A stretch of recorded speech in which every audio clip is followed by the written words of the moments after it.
ഈ മുഹഖറാത്തു ദുനൂബിൻ്റെ ഒരു പ്രത്യേകത, അതിൽ ഇസ്റാർ ചെയ്യും ആളുകൾ, അത് കണ്ടിന്യൂ ചെയ്യും. ഉദാഹരണം പറയട്ടെ, ഉലമാക്കൾ എണ്ണിയ ഉദാഹരണം, പൗരാണികർ എണ്ണിയതുണ്ട്, ഞാൻ അതിലേക്ക് പോകുന്നില്ല, അത് നമ്മുടെ വിഷയം ദീർഘിപ്പിക്കും. ആധുനികർ എണ്ണിയ, പണ്ഡിതന്മാർ എണ്ണിയത് എന്താണെന്നറിയുമോ നിങ്ങൾക്ക്? Mobile phone. സംഗീതം നമുക്ക് ഹറാമാണ്. ആര് ശ്രദ്ധിക്കുന്നു അത്?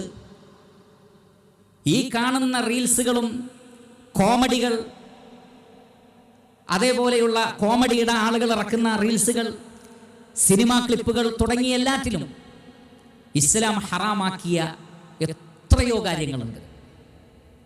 പക്ഷെ നമ്മുടെ മനസ്സിൽ എപ്പോഴെങ്കിലും ഇതെനിക്ക് പറ്റാത്തൊരേർപ്പാടാണെന്ന് പറഞ്ഞുകൊണ്ട് മാറ്റി നിർത്താൻ നമുക്ക് സാധിക്കുന്നുണ്ടോ? റമളാനിൽ പോലും സാധിക്കുന്നുണ്ടോ? ലൈലത്തുൽ ഖദറിന്റെ രാത്രി പ്രതീക്ഷിക്കുന്ന രാവുകളിൽ പോലും റീൽസിൽ നിന്ന് മോചിതരാണോ? ഒരു സ്ത്രീയുടെ മുഖത്തേക്ക്, അജ്നബിയായ ഒരു സ്ത്രീയുടെ മുഖത്തേക്ക് നോക്കാൻ പാടില്ല.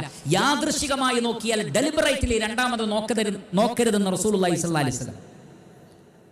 പക്ഷേ ഈ മൊബൈൽ ഫോണിലേക്ക് നോക്കുമ്പോൾ ഈ നിയമം ആര് പാലിക്കുന്നു? ആര് ശ്രദ്ധിക്കുന്നു? ഇങ്ങനെ ധാരാളം. ഒരാളെക്കുറിച്ച് ഗീബത്ത് പറയുമ്പോൾ കേൾക്കരുതെന്നാണ്. പക്ഷേ എത്രയും ആരെക്കുറിച്ച് പറഞ്ഞാലും കേട്ടാസ്വദിച്ച് ചിരിക്കുന്നതിൽ നമുക്ക് ബുദ്ധിമുട്ട് തോന്നുന്നില്ല. ആളുകളെ കുറിച്ച് പറയുന്നതിൽ ബുദ്ധിമുട്ട് തോന്നുന്നില്ല. തുടങ്ങി ഉദാഹരണം മാത്രമാണ് ഈ പറഞ്ഞത്. ധാരാളം വിഷയങ്ങൾ. നേരത്തെ മക്കളുടെ വിഷയത്തിൽ പറഞ്ഞതുപോലെ, വാ മുട്ടായി തരാം തുടങ്ങിയ വാക്കുകൾ, ഇതെല്ലാം തന്നെ നമ്മൾ അതിൽ ഇസ്റാറാണ്. എന്താണ്? ചെറിയ പാപമല്ലേ എന്ന് വിചാരിച്ച് അത് കണ്ടിന്യൂ ചെയ്യാണ്. തെറ്റാണെന്ന് തോന്നുന്നേയില്ല. ആ വിഷയത്തിലുള്ള ലജ്ജയില്ല, ഹയാ ഇല്ല. അപ്പോൾ എന്താണ് സംഭവിക്കുന്നത്?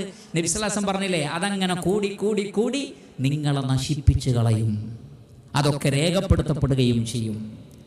അതുകൊണ്ടാണ് ഇബ്നു ബത്താൽ പറഞ്ഞത്, അൽ മുഹഖറാത്തു ഇദാ കസുറത് സാറത് കിബാറ. നിസ്സാര തിന്മകൾ അധികരിച്ചാൽ അത് വലിയ പാപമാകും. മഅൽ ഇസ്റാർ, അതിൽ നിങ്ങൾ കണ്ടിന്യൂ ചെയ്യുകയാണെങ്കിൽ. ഇബ്നു അബ്ബാസ് റളിയല്ലാഹു അൻഹു പറഞ്ഞതായി ചില റിവായത്തുകളിൽ കാണാം, ലാ സഗീറത മഅൽ ഇസ്റാർ. കണ്ടിന്യൂസ് ആയി ചെയ്യുന്ന പാപങ്ങൾ സഗീറല്ല, അത് വലുതാണ്. വലാ കബീറത മഅൽ ഇസ്തിഗ്ഫാർ. ഇസ്തിഗ്ഫാർ ഉണ്ടെങ്കിൽ വൻ പാപങ്ങളുമില്ല. കണ്ടിന്യൂസ് ആയി ചെയ്യുന്ന ചെറിയ തെറ്റുകൾ ചെറിയ തെറ്റുകളല്ല, പിന്നെന്താണത്? വലിയ തെറ്റാണ്. ചെറിയ തെറ്റുകൾ കണ്ടിന്യൂ ആയി ചെയ്യുന്നത് വലിയ പാപമാണ് എന്ന് നമ്മൾ മനസ്സിലാക്കണം. അതുകൊണ്ട് വിഷയം ഗൗരവമുള്ളതാണ്.